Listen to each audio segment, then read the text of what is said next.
My name's Sarah. These days, I work with my husband John at his family's company. The company is small, run by my father-in-law, Richard, and has about 6 employees. Richard mostly lets us handle things, and John, who will take over as president, works really hard. He's always looking for new clients and projects to help the company grow. When there's a big project, everyone pitches in, and the office feels lively and fun. I've been here for 10 years, ever since I married John. One day, when I got home early to cook dinner, John was still at work. My mother-in-law, Nancy, who used to work at the company before John and I got married, seemed bothered. She'd been looking forward to retirement, but lately, she'd been picking on me more often. "Sarah, how long do you plan to stick around our family business?" she asked sharply. Confused, I asked her what she meant. She implied that I only married John because I couldn't find a job elsewhere, and now I was taking advantage of working for the family. Feeling frustrated, I explained that I chose to work here and wasn't forced into it. But Nancy didn't seem to believe me. She thought she knew everything about me and walked away without listening. But my issues with my mother-in-law weren't just about her words. When she quit her job to take care of the household, she didn't do anything. Even though my father-in-law asked her to help out with housework since she was home all day, she refused, saying, "I've worked all my life. Now it's the daughter-in-law's turn to do the housework." So it usually fell on me to prepare dinner. Nancy did whatever she wanted for lunch, but she never cleaned up afterward. Every day, when I got back from errands, I find a pile of dirty dishes waiting for me, which was frustrating and tiring. One sunny afternoon, I mustered up the courage to talk to Nancy about this. "Nancy," I said hesitantly, "I've noticed the dishes are often left in the sink. It would really help if you could clean up after your meals. It's just a small request, but it would mean a lot to me." Her response wasn't understanding at all. Her eyes flashed with anger, and she snapped, "Are you trying to give me orders in my own house? You're just a daughter-in-law. How dare you dictate what I should do?" Her words stung, reminding me of the delicate balance in our family dynamics. "I wish Jessica were here instead of you," she continued bitterly. "She's far more considerate and understanding than you could ever be."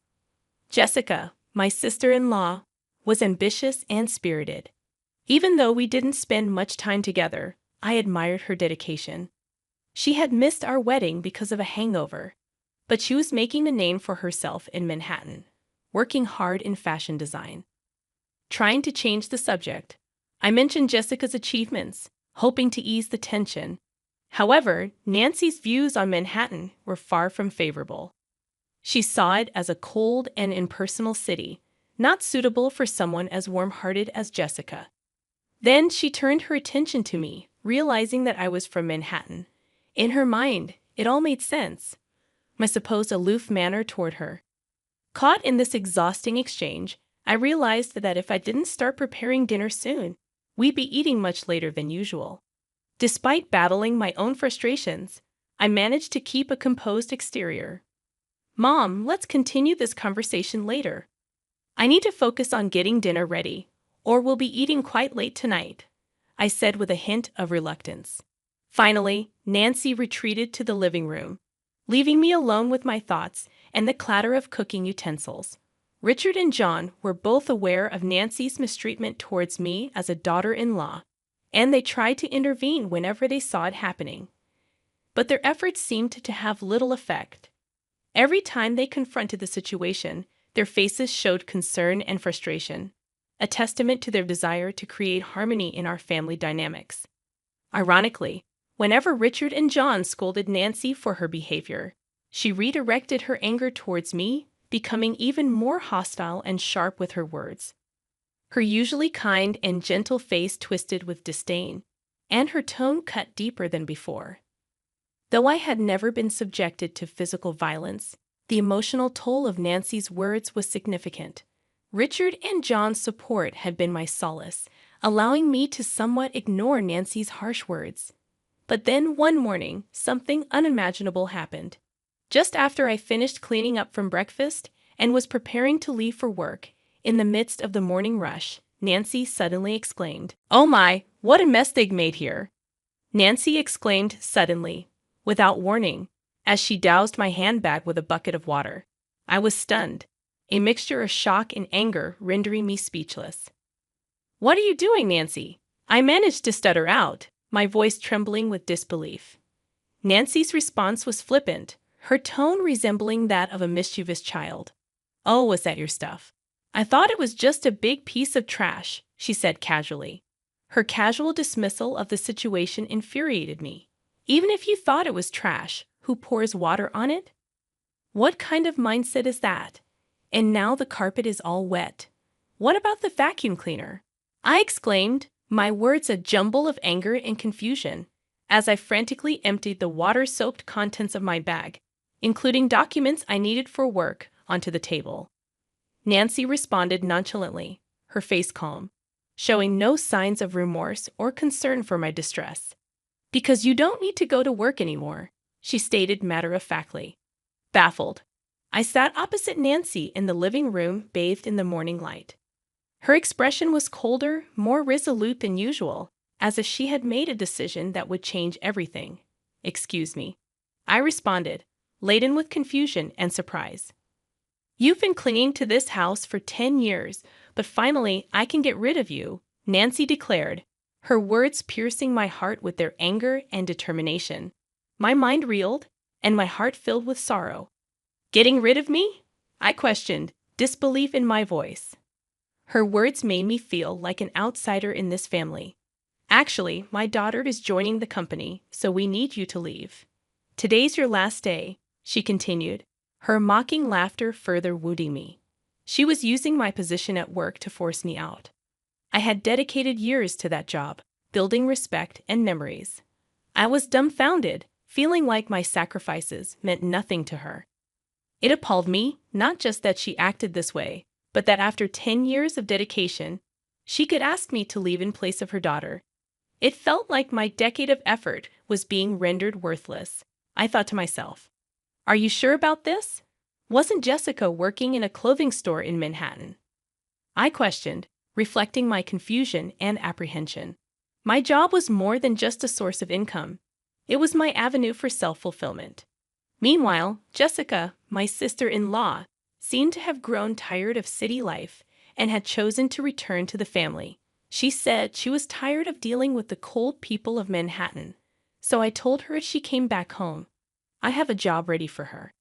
She agreed to return immediately. "Now that she's coming back, she wants you out of this house," Nancy explained to me. I found her words hard to believe. She was ready to overturn my life with a single decision, completely disregarding my place in the family without even listening to me.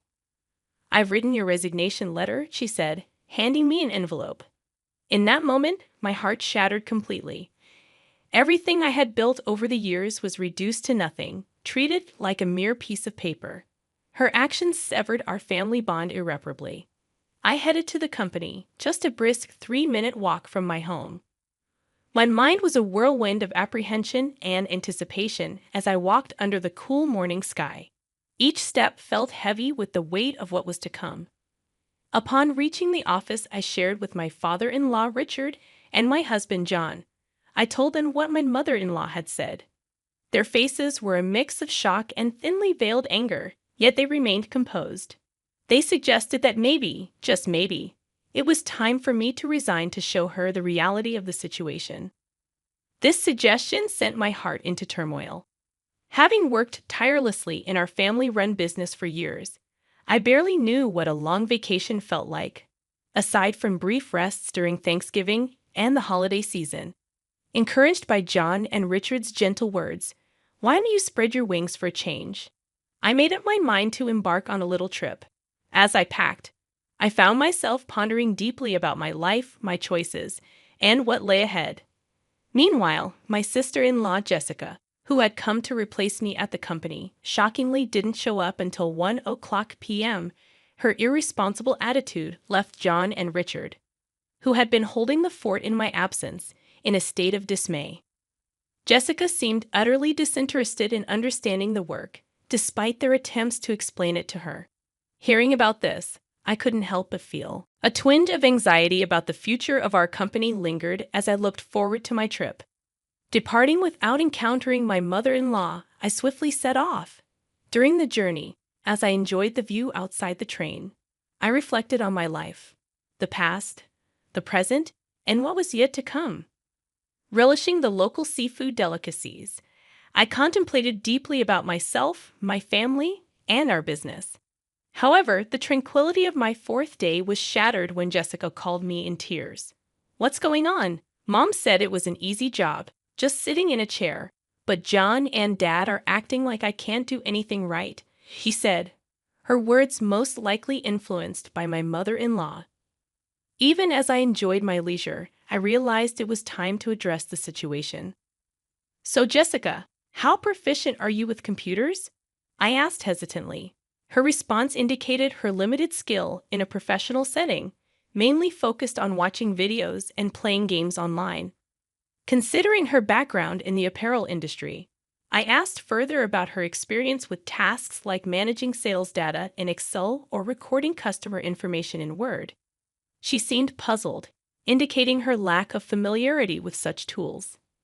Digging deeper into her technical experience, I asked about image editing, video editing, or audio editing software. Her bewildered response suggested she had little to no experience with these tools. However, when asked about handling calculations for sales or filling in documents, she confidently stated that she could do that. This conversation shed light on Jessica's capabilities, highlighting areas where she might need additional training or support to adapt to her new role in our company. However, when probed further with, "Can you calculate tax too, right?" her confidence waned as she responded uncertainly. This question was a test of her mathematical skills and ability to apply them in a business context. While Jessica might have other skills, it was apparent she felt insecure about the required skill set for the job.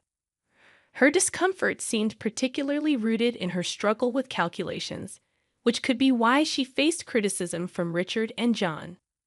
First and foremost, it was necessary to give my mother-in-law and her cohort, who tried to oust me, a taste of their own medicine. "Since you're taking over my job, I expect you to handle the accounting tasks efficiently. Be mindful of email etiquette." A casual tone suitable for friends is utterly inappropriate for business communication. Also, you'll be responsible for scheduling the staff shifts. Though our team is small, everyone's requests for time off are carefully considered, so make sure not to prioritize your own convenience over theirs. As I continued to list down my demands, I could hear her sobbing on the other end of the line. "But I was told I wouldn't have to do anything. Why are there so many tasks? I didn't come back home for this," she exclaimed, abruptly ending the call.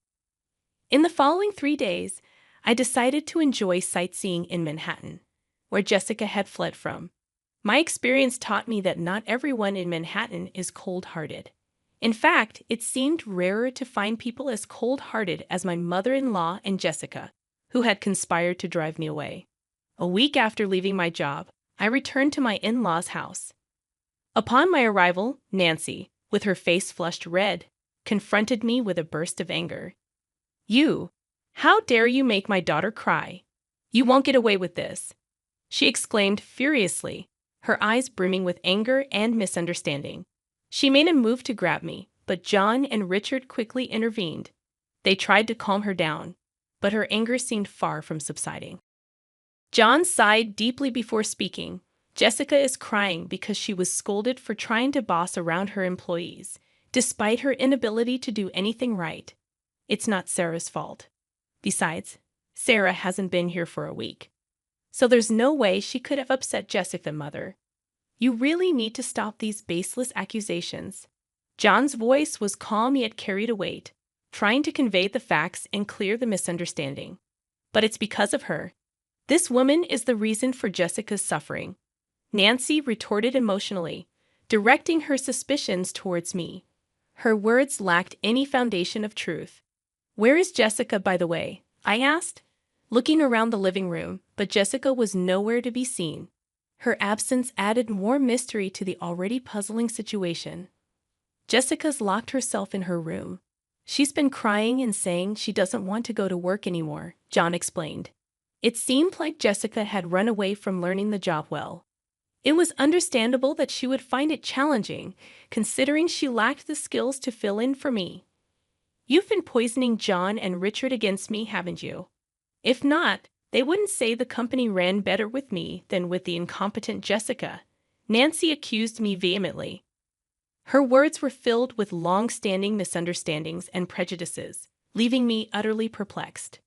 She seemed to have always viewed me as an adversary, her words reflecting years of misconceptions. John let out a heavy sigh, his face showing weariness and frustration with the tangled web of emotions in this family. He had tried repeatedly to resolve the misunderstandings among family members, but his efforts seemed far from fruitful. Mom, I know it might sound a bit odd coming from me, but Sarah is truly exceptional at her work. She has a certification in bookkeeping, and her secretarial skills are top-notch. Moreover, she has studied Spanish and even has experience studying abroad. When it comes to dealing with multiple languages at our company, Sarah is the one who handles everything, John explained with a sense of pride, and his mother, Nancy, looked utterly surprised. Nancy had assumed that I quit my job as soon as I joined the family, so she had no idea about my contributions and achievements at work. That sounds like something straight out of a TV drama. Actually, back in college, I was so focused on getting various certifications. I immersed myself in my studies to the point where I hardly participated in clubs or had time for a romantic relationship. It was during this phase of my life that I met John, who visited my company for business. I inadvertently found myself sharing the story of how John and I first met. However, I realized that this wasn't what Nancy wanted to hear.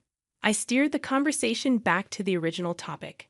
In a nutshell, I was entrusted with a wide array of responsibilities at the company, from handling accounting tasks to schedule coordination, liaising with other companies, and managing employee shifts. There were numerous tasks under my purview. Thanks to that, I was able to focus on reaching out to other companies for business deals. The work environment became much more comfortable compared to the times when you were around, Mom, John added, leaving Nancy with her mouth agape in amazement.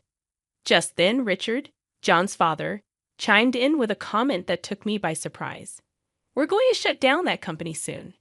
Actually, Jessica made a big blunder.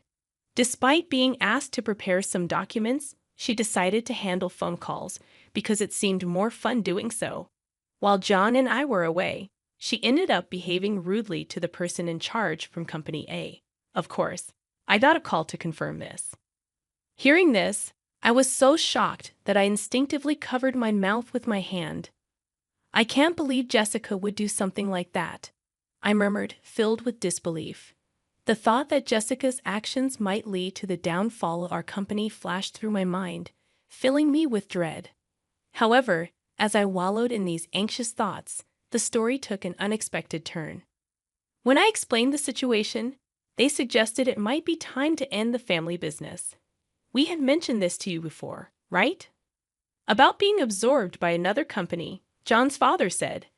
Then, the president of Company A stepped forward, saying he was interested if Sarah and I were involved. This was an unexpected yet long-hoped-for development.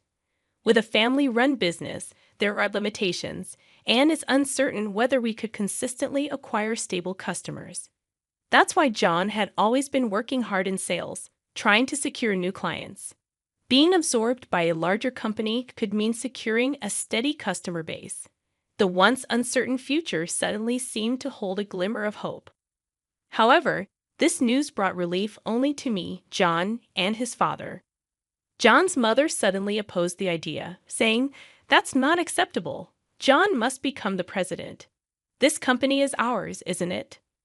I was taken aback by this sudden change in the situation. It seemed that more than a stable future, Nancy was concerned about maintaining the status of being part of a company president's family. And you're telling me he's not going to be the president anymore? Absolutely not acceptable, exclaimed Nancy passionately. This commotion piqued the interest of Jessica, who was upstairs in her room, leading her to come down to the living room to see what was happening. In response to the chaos started by Nancy, Richard spoke up with a calm but final statement. I am divorcing you. So either way, you will no longer be part of this executive family. Not only have you not changed your attitude towards my wife, but you also neglect household chores. To top it off, you spend your days out with young men instead of being home. I have no intention of supporting such a wife any longer. This was news to both me and John. We were so shocked that we could only stare at Sarah's father-in-law with wide eyes.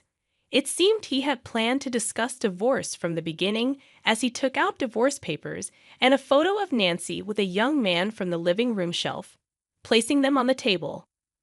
If you sign the divorce papers now and leave with your belongings, I won't demand alimony. I know getting any money from you would be futile anyway. Futile. Divorce? How can you say that? Haven't I devoted myself to this house all these years? Nancy exclaimed in disbelief. Have you done any proper housework in these last 10 years? Have you ever helped with the business? Does spending someone else's money on young men count as devotion to the house? It was the first time we saw Sarah's usually mild-mannered and reserved father-in-law this angry. Seeing this, Jessica, who had come down to the living room, was visibly trembling from the shock. Jessica, you're part of this too. You came back home because you couldn't make it in Manhattan, and now you can't find a job but still act all high and mighty. In the end, you stopped working entirely. Whose escapism did you inherit? It's time for you to leave this house, he continued. Next, we saw Jessica's shock and resistance. She believed she was an important member of the family, but the reality was different. Wait a minute, Dad. Mom might be at a lost cause, but I'm your precious daughter. Right? The family conflict deepened as Jessica voiced her concerns. Jessica asserts her place, revealing her betrayal towards her mother. Jessica, are you betraying Mom now?